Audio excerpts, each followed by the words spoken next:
Hi friends, இன்றைக்கி Kerala Malabar special எலாஞ்சி செய்யலாம். அதுக்கு ஒரு கப் மைதா மாவு எடுத்துக்கலாம். அது ஒரு மிக்சியில் போட்டுக்கலாம். அதோட கொஞ்சம் மஞ்சத்தூள் சேர்த்துக்கலாம்.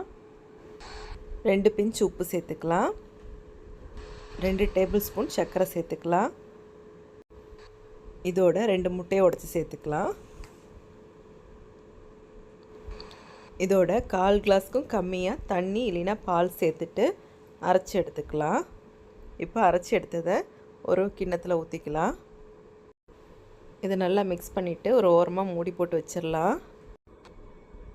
அடுத்து ஒரு பேனில் 1/2 ஸ்பூன் நெய் விட்டுட்டு நெய் உருகின உடனே கொஞ்சம் முந்திரி பருப்பு, கொஞ்சம் கிஸ்மிஸ் சேர்த்துட்டு நல்லா வறுத்து விட்டுக்கலாம். அதோட துருவின 1/2 மூடி தேங்காய் சேர்த்துக்கலாம். சேர்த்துட்டு இது நல்லா கலந்து விடணும். 1/2 ஸ்பூன் ஏலக்காய் தூள் சேர்த்துக்கலாம். 2 டேபிள் ஸ்பூன் சர்க்கரை சேர்த்துடலாம். சேர்த்துட்டு இது எல்லாத்தையும் கலந்து விட்டுட்டு அடுப்பை ஆஃப் பண்ணிவிட்டு இது ஒரு ஓரமாக வச்சிடலாம். அடுத்தது ஒரு தோசைக்கல்லில் எண்ணெய் தடவிட்டு இந்த ரெடி பண்ணி வச்சுருக்க மைதா பேட்டரை இதில் தோசை மாதிரி ஊற்றி எடுத்துக்கலாம். இப்போது இந்த மாவு மேலே நெய் இல்லைன்னா எண்ணெய் இந்த மாதிரி சுற்றி ஊற்றி விட்டுக்கலாம். இது வெந்த உடனே திருப்பி விட்டுக்கலாம். கருக விட்டுறாதீங்க. இப்போ 2 பக்கம் வெந்துருச்சு. இதை எடுத்துடலாம்.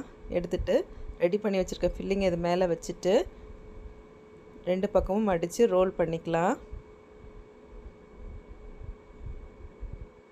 இந்த மாதிரி ரோல் பண்ணிட்டோங்கன்னா நம்மளோட எலாஞ்சி சூப்பராக ரெடி ஆயிடுச்சு.